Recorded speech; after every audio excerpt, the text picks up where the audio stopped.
सर्वांना जय खीर. तर आज आपण बनवतोय जाड शेवेची खीर. काही जणांचं असं होतं की खीर बनवली की तशी थंडी होत जाते, तसं दूध एकदम आटला जातो, परत गरम करून त्यात दूध टाकून गरम करायला लागते. तर याच्यामुळे मी तुम्हाला अशा प्रकारे अशी रेसिपी दाखवते की त्याच्यामुळे तुम्हाला सारखं दूध टाकावं लागणार नाही आणि एकदम गट्टे असे होणार नाही.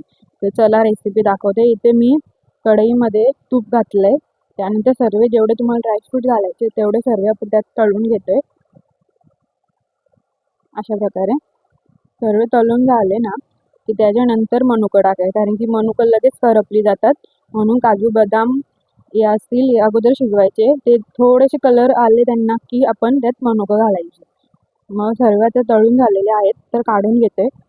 असे बघू शकता कलर मस्त आलेला आहे, गोल्डन. अशा सर्व आता काढून घ्यायचे आहेत. इथे मी सर्व काढून घेतले. त्यानंतर आता यात मी घेतलेली आहे शेव. जशी तुमच्या घरात जेवढी माणसं असतील त्याप्रमाणे तुम्ही घेऊ शकता. तर इथे मी घेतलेली आहे मोठी वाटी एक भरून.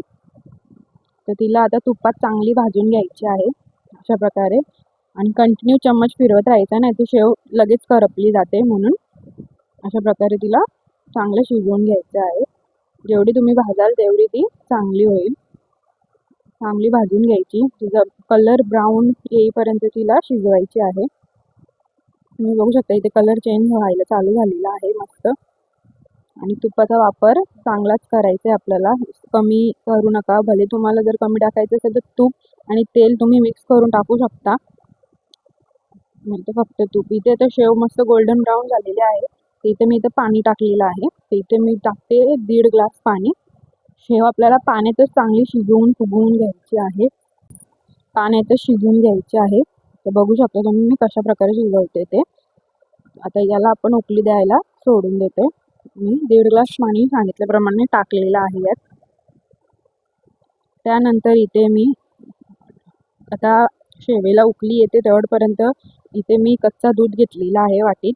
त्यामध्ये मी 2 चम्मच कस्टर्ड पावडर टाकते आणि ती चांगली मिक्स करून घ्यायची आहे, कारण की ती लगेच खाली बसली जाते. म्हणून चांगली मिक्स करून घ्यायची आहे अशा प्रकारे. त्यानंतर आता तुम्ही शेव पण बघत असाल तर उकळी इथे आलेली आहे. तर याला आपल्याला पूर्ण शिजवून घ्यायची. शेव अजिबात यात पाणी ठेवायचं नाही, अशी शिजवून घ्यायची आहे. जेवढी फुगते पाण्यात तेवढी फुगून द्यायची आहे. तर तुम्ही इथे बघू शकता एकदम पाणी आटलेलं आहे शेवमधलं, आणि शेव पण मस्त अशी टवटवीत फुगलेली आहे. तर आता ही जास्त काही फुगणार नाही. तर यात मी दूध घातलं.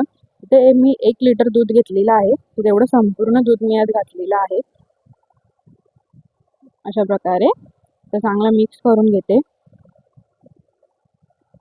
आता काय होईल, नाही शेव फुगणार नाही, त्यातलं दूध आटणार. म्हणजे असे शेव बनवून झाल्यावर काही बोलतात की असे गुड्ड्या वगैरे होतात लगेच.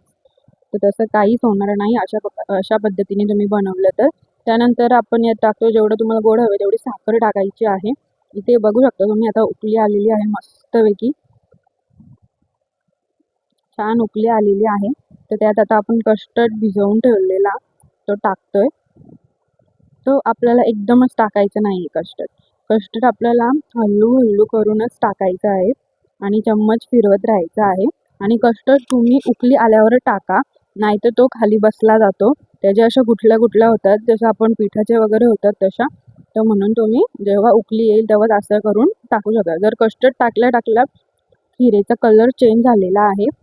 त्यानंतर आपण ड्रायफ्रूट्स तळलेले ते सुद्धा घालायचे आहेत. चांगला मिक्स करून घ्यायचं आहे. उकळी तर असं मस्त आलेली आहे, लक्ष ठेवून द्या, कारण की ओतवायची पण शक्यता आहे. त्यानंतर मी इथे वेलची पूड टाकला. ऑलमोस्ट आपली खीर इथे रेडीच आहे. काहींचं असं असतं खीर बनवली की थंड झाल्याच्या नंतर ती एकदम दूध त्यातलं संपलंच जातं, त्यात दूध राहतच नाही. मग गरम करून परत त्यात दूध घालायला लागतं. तर अशा पद्धतीत तुम्ही बनवलं तर तुम्हाला परत दूध त्यात घालायची गरज नाही आहे.